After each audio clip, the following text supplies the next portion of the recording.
अगर मैं कहूं कि गंगा नदी गोमुख से निकलती ही नहीं है, या फिर भारत का सबसे ऊंचा बांध गंगा नदी पर बना ही नहीं है। बिल्कुल, ये सुनकर कोई भी हैरान हो सकता है। हाँ, मतलब बचपन से हमने भूगोल की किताबों में जो पढ़ा है, आज हमारे सामने मौजूद रिसर्च और सोर्सेस का ये जो स्टैक है ना, ये उस पूरी कहानी को एकदम पलट कर रख देता है। सही कहा। तो आज की इस गहन चर्चा में हम जिस विषय को खंगाल रहे हैं वो है भारत की सबसे विशाल और जटिल जल प्रणाली, गंगा नदी तंत्र। लेकिन हम इसे एक बोरिंग नक्शे की तरह बिल्कुल नहीं देखने वाले। और देखिए, देखना भी नहीं चाहिए। हमारे पास जो स्रोत हैं वे इस नदी को सिर्फ एक नीली लकीर की तरह नहीं दिखाते हैं, राइट? बल्कि एक बेहद शक्तिशाली और कभी-कभी हैरान कर देने वाले वैज्ञानिक तंत्र की तरह पेश करते हैं। मतलब इसमें टेक्टोनिक प्लेटों के टकराव का पूरा इतिहास है। हाँ, जो कि बहुत ही शॉकिंग है। बिल्कुल, गुरुत्वाकर्षण को चुनौती देने वाली नदियां हैं इसमें, और ऐसे भौगोलिक जाल हैं जो किसी का भी दिमाग चकरा सकते हैं। तो चलिए सीधे उसी सबसे बड़े भ्रम से शुरू करते हैं जिसने मुझे सबसे ज्यादा चौंकाया, गोमुख। हाँ, गोमुख वाला हिस्सा। पीढ़ियों से यही बताया गया है ना कि गंगा सीधे गोमुख के ग्लेशियर से निकलती है, लेकिन हमारे नोट्स साफ तौर पर कह रहे हैं कि गोमुख से गंगा का उद्गम होता ही नहीं है। हाँ, तो फिर वहां से आखिर निकल क्या रहा है? और हम हमेशा इस बात को लेकर इतने आश्वस्त क्यों रहते हैं? देखिए, ये एक बहुत ही दिलचस्प और आम भ्रम है जो शायद हमारी सांस्कृतिक मान्यताओं के कारण बना है। अच्छा। लेकिन अगर हम सख्त भौगोलिक और वैज्ञानिक दृष्टिकोण से देखें ना, तो गोमुख के ग्लेशियर से जो बेहद तेज, बर्फानी और प्रचंड धारा निकलती है वो दरअसल भागीरथी नदी है। ओके, मतलब वो गंगा नहीं है। बिल्कुल नहीं, वहां उसे गंगा नहीं कहा जाता। इस पूरी प्रणाली की असल इंजीनियरिंग को समझने के लिए हमें अपना ध्यान भागीरथी से हटाकर एक दूसरी नदी पर केंद्रित करना होगा, जो सतोपंत ग्लेशियर से निकलती है, और उसका नाम है अलकनंदा। अलकनंदा। जब मैं अलकनंदा के बारे में इन सोर्सेज में पढ़ रहा था तो मुझे ये एक नदी कम और एक प्राकृतिक चौड़े हाईवे की तरह ज्यादा लगी। हाईवे, हाँ, ये बहुत ही सटीक तुलना है। मतलब एक ऐसा विशाल हाईवे जो सतोपंत ग्लेशियर की ऊंचाई से शुरू होकर नीचे की तरफ बहुत ही तेजी से आ रहा है। हाँ, और ये हाईवे वाली तुलना असल में इसके भू आकृति विज्ञान को बहुत अच्छे से समझाती है। जियोमॉर्फोलॉजी। जी, जियोमॉर्फोलॉजी। अलकनंदा का बेसिन बहुत चौड़ा है और इसमें पानी धारण करने की क्षमता बहुत ज्यादा होती है। बहुत विशाल नदी है। बिल्कुल। अब चूंकि ये ऊंचाई से नीचे की ओर बह रही है तो इसके पास प्रचंड गतिज ऊर्जा होती है, मतलब काइनेटिक एनर्जी। हाँ, और इसी मुख्य हाईवे पर अगर बगल की पहाड़ियों और घाटियों से अलग अलग रास्तों से गाड़ियां, मेरा मतलब है दूसरी नदियां, वो पूरी स्पीड में आकर इसे टकराती हैं। मैंने नोट्स में पढ़ा कि ये कोई शांत मिलाप नहीं होता। नहीं, बिल्कुल नहीं, शांत तो ये बिल्कुल नहीं होता।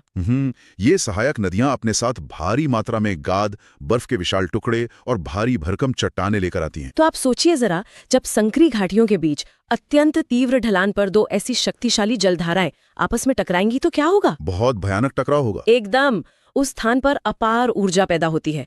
पानी का वह प्रचंड संगम एक साधारण जंक्शन नहीं रहता, उसी संगम को हम प्रयाग कहते हैं। अच्छा, तो प्रयाग का मतलब ही वो प्रचंड संगम है। हाँ, और अलकनंदा के इस सफर में ऐसे 5 बेहद महत्वपूर्ण संगम आते हैं जिन्हें हम पंच प्रयाग के नाम से जानते हैं। हाँ, और यहीं पर भूगोल को समझने वालों के लिए असली चुनौती शुरू होती है, इन 5 प्रयागों को उत्तर से दक्षिण के क्रम में याद रखना। हाँ, ये अक्सर कंफ्यूज करता है। बिल्कुल। मतलब जब मैं खुद इन नोट्स को देख रहा था तो धौलीगंगा, नंदाकिनी, पिंडर सब एक जैसे लगने लगते हैं ना? हाँ, सब एक जैसे लगने लगे। लेकिन इस स्टैक में एक बहुत ही दिलचस्प फॉर्मूला दिया गया है जो इस पूरे क्रम को डीकोड कर देता है।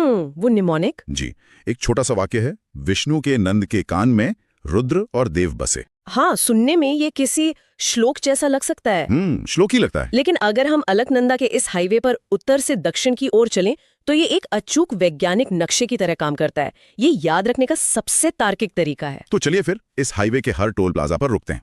सबसे उत्तर में है विष्णु यानी विष्णु प्रयाग। राइट। यहाँ अलकनंदा में आकर धौलीगंगा नदी पूरी ताकत से टकराती है। इसके बाद नदी थोड़ा और नीचे आती है और दूसरा संगम आता है नंद यानी नंद प्रयाग। और यहाँ तो नाम से ही साफ है कि नंदाकिनी नदी आकर मिलती है। बिल्कुल। फिर तीसरा है कर्ण, जिसका मतलब है कर्ण प्रयाग, जहाँ पिंडर नदी का संगम होता है। और देखिए, कर्ण प्रयाग के बाद अलकनंदा और भारी हो जाती है, पानी बहुत बढ़ जाता है। उसके बाद आता है रुद्र यानी रुद्र प्रयाग ना जी। इस जगह पर केदारनाथ की ओर से आने वाली मंदाकिनी नदी अलकनंदा से मिलती है। मंदाकिनी अपने आप में एक बहुत ही तेज बहाव वाली नदी है।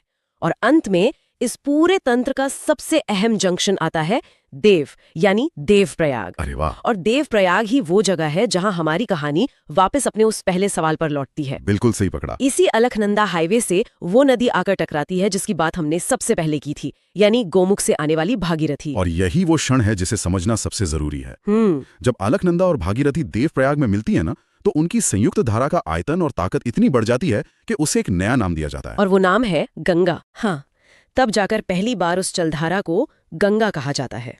गंगा किसी एक ग्लेशियर से पैदा हुई अकेली नदी नहीं है। अच्छा, मतलब गंगा तो देवप्रयाग में इन दो विशाल जल प्रणालियों के संगम का परिणाम है। बिल्कुल। मतलब पहाड़ों में इतना बवाल काटने और 5-5 नदियों को खुद में मिलाने के बाद ही गंगा अपने असली रूप में आती है। हाँ, एकदम सही कहा। लेकिन पहाड़ों से नीचे आती इसका बर्ताव एकदम कैसे बदल जाता है? मतलब हरिद्वार वो जगह है जहाँ ये पहली बार समतल मैदानों में प्रवेश करती है। जी, हरिद्वार में। और अचानक से इसका वो आक्रामक रूप गायब हो जाता है, एकदम शांत। ऐसा क्यों? देखिए, इसके पीछे का विज्ञान पूरी तरह से ग्रेडियंट या ढलान पर निर्भर करता है। ढलान? हाँ, पहाड़ों में पानी हजारों फीट की ऊंचाई से नीचे गिरता है। वहाँ ढलान बहुत तीव्र होती है, जिससे पानी को आगे बढ़ने के लिए ग्रेविटी का पूरा साथ मिलता है। नदी घाटियों को एकदम गहराई में काटती है। अच्छा। लेकिन जैसे ही नदी हरिद्वार में मैदानों को छूती है, वो ढलान अचानक खत्म हो जाती है, शून्य। तो मतलब जो पानी अब तक एक रॉकेट की तरह नीचे आ रहा था, उसे अचानक एक सपाट फर्श मिल जाता है। एकदम सही एनालॉजी है। जब ढलान नहीं होगी तो आगे बढ़ने की वो प्रचंड गति अचानक धीमी हो जाएगी। लॉजिकल है। पानी की जो काइनेटिक एनर्जी है वो अब क्षैतिज दिशा में यानी हॉरिजॉन्टली फैलने लगती है। तो वो नीचे काटने के बजाय अगल बगल फैलने लगती है। जी, नदी गहराई में काटने के बजाय अब किनारों की तरफ चौड़ी होने लगती है।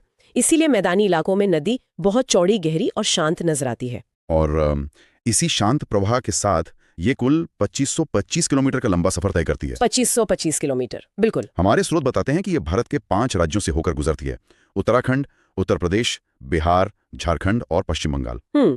अब देखिए, इस सूची में एक ऐसा राज्य है जिसे अक्सर नजरअंदाज कर दिया जाता है। हाँ, वो ट्रैप। बिल्कुल, हमारे नोट्स इसे झारखंड ट्रैप कहते हैं। ये एक बहुत ही क्लासिक भौगोलिक भूल है जो अक्सर लोग करते हैं। गंगा का नाम आते ही लोग मान लेते हैं कि ये उत्तर प्रदेश और बिहार से सीधे पश्चिम बंगाल चली जाती है। हाँ, झारखंड का तो नाम ही नहीं आता दिमाग में। लोग उसे सूची से पूरी तरह हटा देते हैं, जो कि परीक्षाओं में नेगेटिव मार्किंग का सबसे बड़ा कारण बनता है। लेकिन सच्चाई ये है कि गंगा झारखंड के साहिबगंज जिले की सीमा को सिर्फ छूते हुए निकलती है। जी, साहिबगंज। ये मैप पर एक बहुत ही छोटी सी जानकारी है, लेकिन इसके बिना तो पूरी समझ ही अधूरी है। बिल्कुल।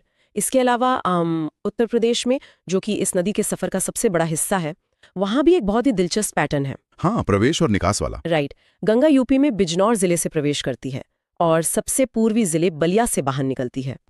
इसे याद रखना बहुत आसान है, क्योंकि बिजनौर और बलिया दोनों ब अक्षर से शुरू होते हैं। बी से बिजनौर, बी से बलिया। ये ट्रिक बहुत अच्छी है और ये छोटे छोटे विवरण ही दर्शाते हैं कि कोई नदी किसी राज्य की प्रशासनिक सीमाओं की परवाह नहीं करती। बिल्कुल नहीं। वो बस अपने भौगोलिक रास्ते का पालन करती है। अब जब नदी मैदानों में फैल चुकी है तो हमें उस नेटवर्क को भी देखना होगा जो इसे और विशाल बनाता है। मतलब इसकी सहायक नदियां? जी, इसकी ट्रिब्यूटरीज। अगर हम हिमालय की ओर से यानी बाएं तट या लेफ्ट बैंक से मिलने वाली नदियों की बात करें तो पश्चिम से पूर्व की ओर 6 प्रमुख नदियां हैं। हाँ, 6 नदियां। स्रोत में इन्हें याद रखने का भी एक बहुत मजेदार तरीका है। रामू गोमती का घाघरा गंडक की कोसी में महान है। ये वाक्य तो पश्चिम से पूर्व के भौगोलिक क्रम को बहुत खूबसूरती से डिकोड कर देता है। एकदम। रामगंगा, गोमती, घाघरा, गंडक, कोसी और अंत में महानंदा। और ये सभी नदियां हिमालय से भारी मात्रा में पानी लेकर आती हैं। लेकिन इन सब में एक नदी है जिसका डेटा मुझे सबसे ज्यादा डरावना लगा। आप कोसी नदी की बात कर रहे हैं ना? हाँ, कोसी नदी। इसे बिहार का शोक कहा जाता है क्योंकि ये अपना रास्ता बदलने के लिए कुख्यात है। बिल्कुल। मतलब 1 मिनट के लिए सोचिए, एक नदी जो आज किसी एक रास्ते पर बह रही है वो अचानक अगले साल अपना रास्ता ही बदल लेती है। ये कोई जादू तो नहीं है? वही तो। इसके पीछे क्या विज्ञान है, ये हजम नहीं होता। देखिए, इसके पीछे सीधा सीधा भू आकृति विज्ञान काम कर रहा है। जियोमॉर्फोलॉजी। हाँ, जो कोसी नदी है ना, वो नेपाल के ऊंचे और बेहद अस्थिर हिमालयी क्षेत्रों से निकलती है। अस्थिर क्यों? क्योंकि हिमालय दुनिया के सबसे युवा पहाड़ है, इसलिए वहाँ की मिट्टी और चट्टानें अभी भी बहुत भुरभुरी हैं, कच्ची हैं। अच्छा। और वहाँ ढलान इतनी तेज है कि कोसी नदी अपने साथ भारी मात्रा में चट्टानें, गाद और मलबा उखाड़ के लाती है। अगर मैं इसे विजुअलाइज करने की कोशिश करूं तो जैसे ही ये मलबा और पानी नेपाल के पहाड़ों से निकलकर बिहार के सपाट मैदानों में प्रवेश करता है, हाँ, तो ढलान फिर से शून्य हो जाती है। बिल्कुल। और जब ढलान शून्य होती है तो पानी की गति भी लगभग खत्म हो जाती है। अब पानी में इतनी ताकत नहीं बचती कि वो उन भारी चट्टानों और मलबे को आगे धकेल सके। ओह, तो क्या ये एक जैम हो चुकी नाली या क्लॉग्ड पाइप की तरह है? हाँ, ये एकदम सटीक विजुअलाइजेशन है। जैम हो चुकी नाली। आप इसे कैसे समझाएंगे? देखिए, अगर पाइप के अंदर भारी मलबा आकर जम जाए तो पानी आगे नहीं जा पाएगा। बिल्कुल। तलहटी में सारा मलबा जमा होने से नदी का अपना ही मुख्य रास्ता ब्लॉक हो जाता है। हाँ। लेकिन पीछे नेपाल के पहाड़ों से तो लाखों लीटर पानी लगातार पूरी स्पीड से आ रहा है ना। आ ही रहा है। अब जब आगे जाने का रास्ता बंद है और पीछे से दबाव लगातार बढ़ रहा है तो पानी को कहीं तो निकलना होगा। और यही हाइड्रोस्टैटिक दबाव उस नदी को अपने ही किनारे तोड़ने पर मजबूर कर देता है। बाप रे। पानी उन खेतों और गांवों में घुसकर एक नया रास्ता बना लेता है जहां कल तक कोई नदी थी ही नहीं। ये तो बहुत डरावना है ना? ये सिर्फ एक प्राकृतिक आपदा नहीं है, ये भौतिकी का एक सीधा परिणाम है, कॉज एंड इफेक्ट। नदी को अपना पानी आगे बढ़ाना ही है। अगर पुराना रास्ता बंद होगा तो वो मलबा हटाकर नहीं बल्कि बगल से नया रास्ता बनाकर निकलेगी। ये जितना डरावना है उतना ही अद्भुत भी है कि प्रकृति के नियम कितने कठोर हैं। बिल्कुल कठोर है। खैर ये तो हिमालय की बात हुई, लेकिन अगर हम दाएं तट यानी राइट बैंक की बात करें जी, जहां से प्रायद्वीपीय पठार की नदियां आकर गंगा में मिलती हैं जी, जैसे यमुना, सोन और पुनपुन, वहां मुझे एक चीज बिल्कुल हजम नहीं हुई। अच्छा। सोन नदी वाला हिस्सा। हाँ। सोन नदी मध्य प्रदेश के अमरकंटक से निकलकर उत्तर की ओर बहती है और गंगा में मिलती है। जी बिल्कुल मिलती है। एक मिनट, प्रायद्वीपीय भारत के सामान्य ढलान तो पूर्व या पश्चिम की ओर है, तो ये नदी उत्तर की तरफ कैसे जा रही है? ये सवाल बहुत लाजमी है। ये तो सीधे तौर पर गुरुत्वाकर्षण या ग्रेविटी के खिलाफ जाना हुआ ना। मतलब क्या पानी ग्रेविटी के खिलाफ जा सकता है? देखिए, पहली नजर में ये बिल्कुल ग्रेविटी के खिलाफ लगता है। हाँ। लेकिन असल में ऐसा नहीं है। इसके पीछे लाखों साल पुरानी प्लेट विवर्तनिकी जिम्मेदार है। मतलब टेक्टोनिक प्लेट्स। हाँ, हमें समय में बहुत पीछे जाना होगा। जब भारतीय प्लेट उत्तर की ओर खिसक कर यूरेशियन प्लेट से टकराई थी ना, तो उस भीषण टकराव की वजह से जमीन के अंदर कई जगह बहुत गहरी दरारें बन गई थीं, जिसे रिफ्ट वैली कहते हैं। मतलब जमीन के फटने से गहरी खाइयां बन गईं। बिल्कुल। और सोन नदी ऐसी ही एक भ्रंश घाटी या रिफ्ट वैली के अंदर से होकर बहती है। ओह। ये दरार जमीन के अंदर इतनी गहरी है कि ये ऊपर के इलाके की सामान्य ढलान को पूरी तरह से बेअसर कर देती है। अच्छा, तो उस दरार का अपना ही एक ढलान है? एकदम सही। उस दरार के अंदर का अपना एक अलग ढलान है जो उत्तर की तरफ है। क्या बात है। इसलिए नदी उस दरार के अंदर गुरुत्वाकर्षण का ही पालन करते हुए उत्तर की ओर बहती है। दिमाग चकरा देने वाला तथ्य है ये। मतलब आज हम जो नदी का रास्ता देख रहे हैं उसकी स्क्रिप्ट लाखों साल पहले जमीन के नीचे दो महाद्वीपों के टकराने पर ही लिखी जा चुकी थी। कमाल है। प्रकृति ऐसे ही काम करती है। अच्छा, अब प्रकृति से हटकर थोड़ा इंसानी दखल की बात करते हैं। जी। यहाँ भी एक बहुत बड़ा ट्रैप है जो सोर्सेज में साफ साफ हाईलाइट किया गया है।